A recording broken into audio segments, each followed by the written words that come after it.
જીવન બાપાની પુણ્યતિથિ પણ છે, એટલા માટે મને આ દુઆમાં કહેવાનું મન થાય.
મદદ કરી હશે, આર્થિક રીતે કરી હોય, કોઈ દોડી કરી હોય, યુવાધન હોય તો અહીંયા સેવાનું કામ કર્યું હોય, એ બધાને અભિનંદન છે. અમારે ભુવાજી આવતા મોઢાવાળા ભુવાજી છે, હેમંત ભુવાજી, એમના ભાઈ બળદેવ ભુવાજી, એ પણ અહીંયા બિરાજમાન છે.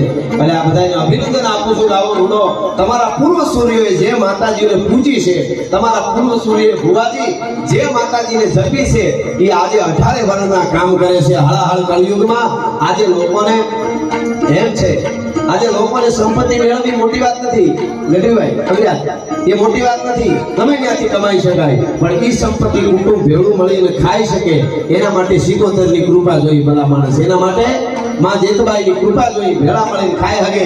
ત્યારે આવા ભુવાજીઓની માળાઓના બેરખા ભરતા રહીએ અને આપણા ઉપર ખમકારા થતા રહીએ. એટલે આજનો આનંદ કેવો છે.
શિવ અને શક્તિ જુદા નથી.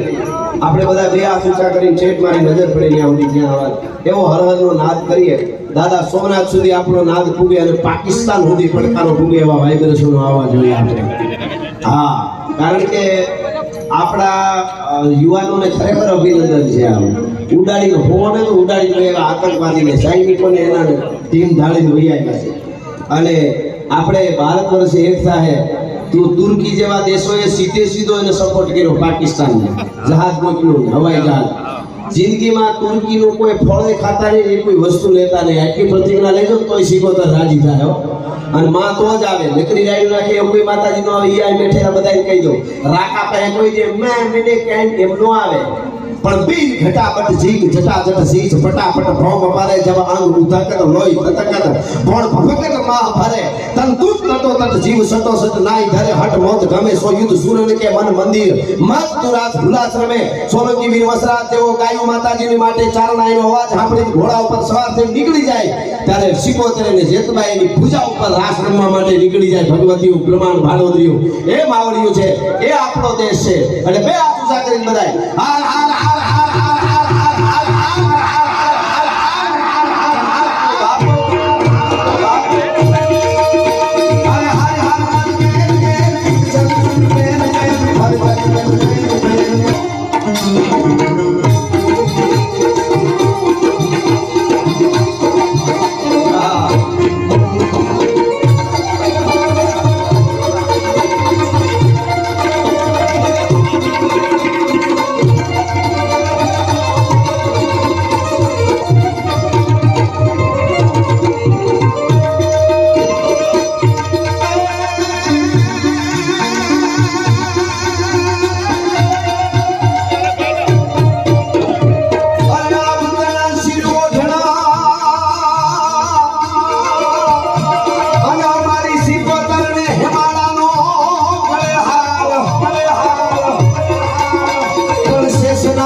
સજે સરદાર સરદાર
ટ્રિલિયનોમાં મિલિયનો નહીં જે ધર્મ પરિવર્તન આ બધા જાણો છો આ બધું થાય છે એ ન થાય એના માટે આવા થાંભલા આપણા બેઠા છે આપણાથી થાય એટલું દેવાય આપણો એક સમય હતો આપણા બાપ દાદા હાથ પડે ઠાકરની આરતી કરવા જતા પાછું દહીં મૂકતા પણ એ વખતનું પાછું દહીં હા આજે આપણે ફરી ન હોય સાંજે સવારે આપણે હોતા હોય સાંજે ક્યાંય જતા હોય ગાડીમાં આરતી કારણે ભૂગાય નહીં પણ આવો કોઈ પ્રોગ્રામ આપણો ગામમાં આજુબાજુમાં હોય ને ત્યારે જેટલું દેવાય ને તો એ 365 દીની આરતી આપણી નોંધાઈ જાય ભલા માણસ એ આ ધર્મોત્સવ છે અને એ જાળવી રાખવા જેવું જીવનમાં આપણા જીવન દર્શનના આ બધા ઉત્સવો છે એક માણસ ગામડેથી શહેરમાં જતો હતો એનો બીજો ભાઈબંધ હતો મિત્ર હતો એનો ભાઈબંધ હતો એના ભાઈબંધે કીધું તો આ શહેરમાં જાશો ને દાખલા તરીકે પાટણ જાશો ને કે હા કે મારા હાટુ એક સારો હરીશો લેતો આવજે આપણું હરીશો લેતો આવજે મને બહુ શોખ છે હરીશાનો ને બહુ સારો મળે મારા હાટુ લેતો આવજે એનો ગામડાનો માણસ એટલે ઓલાનો ભાઈબંધે કીધું જાઓ લેતો આવી જરૂર વળતા પાછો આવ્યો, પેક કરી કાગળમાં ને એક વસ્તુ આપી. બોલે આમ ખોલ્યું તો અંદર રામાયણ હતું. રામાયણ હતું એટલે એને વિચાર કર્યો કે રામાયણ કેમ લઈ આવ્યો. એટલે ઓલાને કીધું ભાઈ મેં તને અરીસાનું કીધું, રામાયણ બહુ સારી વાત તું લઈ આવ્યો હોય, એમાં કાંઈ વાંધો નહીં, પણ મેં તારી યારે અરીસો માંગ્યો હતો, આભલું માંગ્યું હતું, આઈનો માંગ્યો હતો, અને તું રામાયણ લઈ આવ્યો. કે તારે શું આઈનાને કરો કે મારે મારું મોઢું સારું દેખાય, મોઢું જોવું હતું, કે અરીસામાં ખાલી તારું મોઢું દેખાય, આમાં આખું તારું જીવન દેખાય. એકવાર વાંચી જોજે તો તને ખબર પડે આખું તારું જીવન દેખાય. બધા માણસ તને બહુ અભિમાન આવી જાય તો એ રાવણને વાંચી લેજે. તું કાંઈ નથી કદાચ કરોડોપતિ હોય, તારા બધા માનતા હોય અને ગામમાં તારું હાલતો હોય, ફાઈટો ફરતો હોય, પણ ઓલાને નવગ્રહ ઢોલીએ બાંધ્યા રાવણને ફાટી ધુવાડે ગયેલો. ઇન્દ્ર જેને ઇન્દ્રાસન મૂકીને ભાગી જાય, પવન જેને કહેવાય વાહિદા કરે અને પવન પાણી ભરે, એવો દશાનન રાવણ હતો ને. એક દી લંકાના યુદ્ધના મેદાનમાં ઊંધે માથે પડ્યો તો ને મોઢામાં ધૂળ ગરી ગઈ હતી. મોઢામાં ધૂળ ફાંકતો ઊંધે માથે રાવણ પડ્યો તો. અભિમાન આવે તેથી રામાયણ વાંચી લેજે. અને બેન દીકરી હોય ને દુઃખ પડે તો ભગવતી જાનકીને વાંચી લેજો. ચંદ્રમુખી સૈરું નિત ભૂમતી જેના ઘરે ઈ જાનકીની ખડક ઝાલી ચોકીઓ દૈતણ કરે, એને વાંચી લેવો. અને જેથી ભાઈમાં એમ લાગે કે મારો ભાઈ થોડીક વધારે જમીન લઈ ગયો, પૈસા અથવા તો પ્રોપર્ટી થોડીક એને વધારે જાય, મને ન પહાય એવો વિચાર આવે ને, તેની ભરતને વાંચી લેજો. ભલા માણસ આ દશરથનો દરબાર જેની ઇન્દ્ર પણ આશા કરે, ઇન્દ્રને એમ થઈ જાય જો દશરથ રાજા આડોવળો 6 મહિના વયો જાય ને તો હું ગાદી ઉપર બેસી જાઉં, મારું ઇન્દ્રાસન મારી પાસે ઝાંખું પડે છે. એવી ગાદીને ઠોકર મારી નંદીગ્રામમાં ખાટો ગાળીને બેહવા વાળા ભરતને વાંચી લેજે. 14 વર્ષ હુએ લઈ ભાઈની હારે જાગવા વાળા એ લક્ષ્મણને વાંચી લેજે. તો એ ભાઈ માટે થઈ જાય બધું, મારા ભાઈ માટે મારે કાંઈ નથી જોતો. આ અરીસો બહુ મોટો છે અને એ અરીસો અને ઘરના જ્યારે બહુ સડાવવા માંડે ને, આમ છે તેમ છે, ફલાણું આમ ને દીકરું આમ ને ઓલો દીકરો આમ ને ઓલો ભાઈ આમ ને, તો એ કઈ વાંચી લેવું ખબર પડે. આખા અયોધ્યાનો રૂડ નીકળી જાય તો આટલી વાર લાગે. આજુબાજુ વાળા સડાવવા આવે તો મંથરાને વાંચી લેવું. હજી કોક કઈ મંથરા જીવે હો. સોસાયટીમાં હોય લઘુક લઈને એક ઘરે બીજે ઘરે જઈને બજારે કેતી આવે ને કેતી આવે, હવે નો ખાતા કાંઈ ભેગું નહીં થાય. માનું કે મંથરા જીવે છે, ક્યાંક ને ક્યાંક આ બધા જીવે, ક્યાંક રાવણે જીવે છે. વગર માથાએ 10 માથા લઈને ફરતા હોય, પછી ખબર પડે કે આમાં કાંઈ છે જ નહીં. જરાક પૈસા આવી જાય તો મારે સમાજની ગામની એકચ્યુઅલી કોઈની જરૂર નથી, ગોટો હોડી જાય, હું જરૂર નથી. જરૂર તો ગમે એની પડે, ભલા મને લાકડાની જરૂર પડે છે. આપણે આવ્યા હતા ને ત્યારે મામી બાપની જરૂર પડી, એમને અવાડવી નહીં. બોલો આવ્યા હતા ત્યારે અહીંયા ધરતીની જરૂર પડી, મા બાપની જરૂર પડી, જાવા ટાણે 4 જણાને કાંધે લેવાની જરૂર પડી છે. આપણે જરૂર પડ્યા વગર કાંઈ રહેતું જ નથી. ભલા માણસ એ જીવન દર્શન છે અને એ જીવન દર્શન આપણા ધર્મો કરાવે છે. આ ધર્મની આ ભુવાજીઓ એટલે શું, આપણે શું આપે છે કે હોનાની પાઘડી પહેરાવી અને અભિનંદન આપું છું. ભાઈને એના મા બાપના સંસ્કાર છે કે આપણે પહેરાવી, પણ આપણે આપણી પરંપરાને હાચવીને એના માટે કરોડો આપી દઈએ તો આપણે કાંઈ નથી આપતા. ભલા માણસ આ બધી પરંપરાઓ જાળવી રાખી, આપી દેવું, ખવડાવવું, ભેળું થવું, અહીંયા શાંતિ મળે છે આપણને. અહીંયા અંતર બાંધેલા ઈંગલો ભાંગ્યા હોય તો એને ઈંગલનો ટેકો મૂકી શકાય. કોઈનું ખોરડું ભાંગ્યું હોય તો થાંભલો મૂકી ટેકો મૂકી શકાય. કોઈનો સ્લેબ ભાંગ્યો હોય તો બીમ મૂકી ટેકો મૂકી શકાય. પણ માણસના હૃદય ભાગે ત્યારે આવી શ્રદ્ધાનો ટેકો મૂકવો પડે. આવા ભુવાજીઓ પાસે, માતાજીઓ પાસે આવવું પડે. હૃદય ભાગે એટલે ટેકો બીજો કોઈ ચાલતો નથી. એની કૃપા હોય તો થાય. એટલે યુવાધન આજે ખૂબ સાંભળે છે એટલે હું ઘણી વાર કહેતો હોઉં કે ભારત વર્ષે દુનિયાને રાહ બતાવી છે, દુનિયાને દેખાડ્યું છે કે આમ જીવાય આજ સુધી. એટલે એક લખી લેજો, આ દેશનો યુવાન કેવો હોય, આ દેશની દીકરી. માવડીઓની પહેલી જવાબદારી છે. આપણે માવડી તો હાઈચું છે. હજી કહું છું 2 વાર્તા અઠવાડિયે બાળકને સમજાવી દો, સારા 2 ગીતો સંભળાવી દો. આ અનુપમા સિરિયલું ન જોતા હાવ હું કાઢી નાખ્યું છે, આપણી પથારી ફેરવી નાખી છે. પરિવારને વિખંડ સુખંડ કરી નાખ્યા, ભેગા નથી રહેવા દીધા. ભાઈને ભેળા નથી રહેવા દીધા. એવા કામ બધી કોક સિરિયલ હારી હોય તો એને વંદન, કોક ફિલ્મ હારા હોય તો એને વંદન, પણ વધારે કામ આવું કર્યું એ ન થાય. એ જવાબદારી આપણી છે. એટલે મારે યુવાધનને આ વાત કહેવી છે કે રામ ભગવાન છે, પરમાત્મા છે તો છે, પણ હું તમને કહું આ દેશનો યુવાન કેવો હોય. રામ અને લક્ષ્મણ 2 ભાઈ જંગલમાં એકલા, 20-25 વર્ષના યુવાનો 2, એની પત્નીને દુનિયાની મહાસત્તા હરણ કરી જાય રાવણ. જેવો તેવો નતો કાંઈ. તેથી રામે રાયડું નહોતી નાખી, મારી ઘરવાળી લઈ ગયા દોડો અયોધ્યાથી સેના મોકલો અમે એકલા બે ભાઈ હું આવડા કરીએ એવું કીધું મેં કન્યા સેના ન મોકલે ભરત નહીં નો કહેવાય આવે અયોધ્યા હા ભાઈ નો કીધું તમારી દીકરી લઈ ગયા અમને મદદ કરો નહીં વનમાંથી જંગલમાંથી રીછને વાંજરા ભેળા કરી દરિયાની છાતી માથે પાળ બાંધી લંકાના ગઢના કાગરાની સામે પડકારો કરી અને દશરથનો દીકરો રામ એમ બોલ્યા હતા હે રાવણ તને એકને નહીં તું એક નહીં પણ તારા કુળમાંથી કોઈ હામો આવે ને એને જીવતો રહેવા દો તો દશરથનો દીકરો ન કહેવા ભલા માણસ હવે તૈયાર થઈ જાય છે અને ઈ રાજેન્દ્ર સરકાર જ્યારે યુદ્ધમાં ઉતરે એનું મારે વર્ણન કરવું હોય તો કાઢા હુકુલે હટીલા ધોધ ભૈરવની સામે કાઢે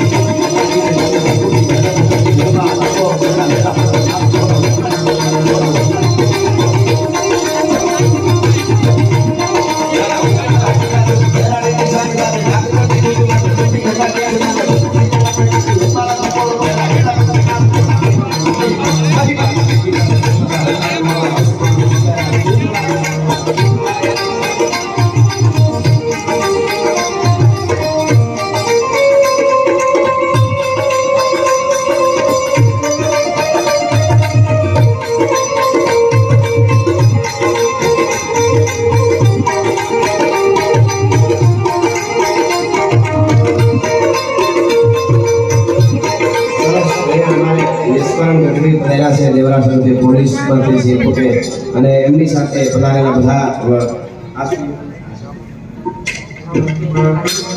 ભૂપેન્દ્રસિંહ વાઘેલા એ પણ પધાર્યા એમનું અહીંથી સ્વાગત છે બદરસિંહ અજીમાણા એનું પણ અહીંયાથી આ બધા મહેમાનોનું હું સ્વાગત કરું છું અને એની સાથે સાથે ભાઈ યાદી કરી દીધું એ ગલો પંજા નાખતો આવીનો સિંહ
એ દુનિયાની મોહ માયા બધી ખોટી છે, દ્વારકા વાળો હાચો છે.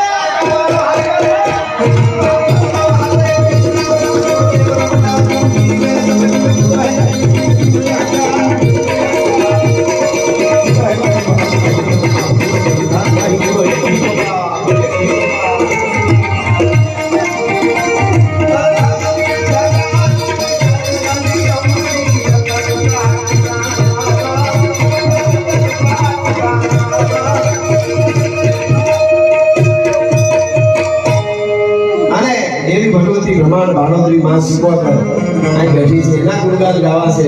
માં જેતબાઈ જેતી લાખાણી હે અનેક વર્ષા માં અહીં આપ્યા છે. વાળાવળની ધરતીમાં બેઠી છે, એ અહીંયા પણ માં બેઠી છે. માની કૃપા કેવી હોય ત્યારે વાળાવળ છોડવાનું થયું અને 22 ગાડા ભરાણા દેતી, અને 22 ગાડા ભરાણા દેતી ઠાકોરના બે છોકરાઓ 14 વર્ષના ઠાકોરના છોકરાઓ તીકાંઠા લઈને આવીને ઉભા રહ્યા. માં તમારે ગામ છોડવું પડે એ કોહાય નહીં, અમે ઠાકોરના દીકરા છીએ, મરી જવા માટે તૈયાર છીએ તમારા માટે. અમે ગમે જ હોય પણ અમે જીવતા છીએ, માં તમારે ગામ છોડવાનું ન હોય. તેથી રાજી થઈ ગઈ જેતબાઈ, ખમા ખમા ખમા ખમા તમને આયા વાળોવળની 24 આપું તો માનજી જેતબાઈ આપી. ઠાકોરો રાજી થઈ ગયા. અને પછી શું કીધું ખબર? ઠાકોરના દીકરા છો ને? હા. તમારે મારી મદદ કરવા આવ્યા કે? હા. એક કામ કરો, જે ગાડામાં જેતબાઈ નો બેઠી હોય ને, એટલે કે હું નો બેઠી હું ને, એ ગાડાનું તમે રક્ષણ કરજો. અને આમ જે ઉભા રહ્યા બે ઠાકોરના છોકરા, આમ ગાડા નીકળે, એક ગાડું, બે ગાડું, 5, 10, 15, 20, 22 ગાડામાં તેથી લાખાની જેતબાઈ બેઠી હતી. વાળોવળ વાળી ભલા માને જાગતી જોત બેઠી હતી. એ ભગવતી એ માં છે, એના ગુણગાન ગાઈશું. ભગવતી સિકોતર બ્રહ્માંડ ભાંડોદરી માં છે. ન જાગે ન સોવે ન હાલે ન ડોલે, ગુપતિ ને સતી કરંતી કિલોલે. આજનું સાયન્સ, આજનું વિજ્ઞાન જેને બ્લેક હોલ કહે છે, એવા અનેક બ્લેક હોલ હમાઈ જાય એવું બ્રહ્માંડ છે. ની 14 બ્રહ્માંડનું સંચાલન કરવા વાળી માં સિકોતર છે, એનાય ગુણગાન ગાઈશું. પણ અમારે સીતાબેનના એક ફરમાઈશ છે, મને મમાઈ માનો ભાવ, એટલા માટે સીતામાં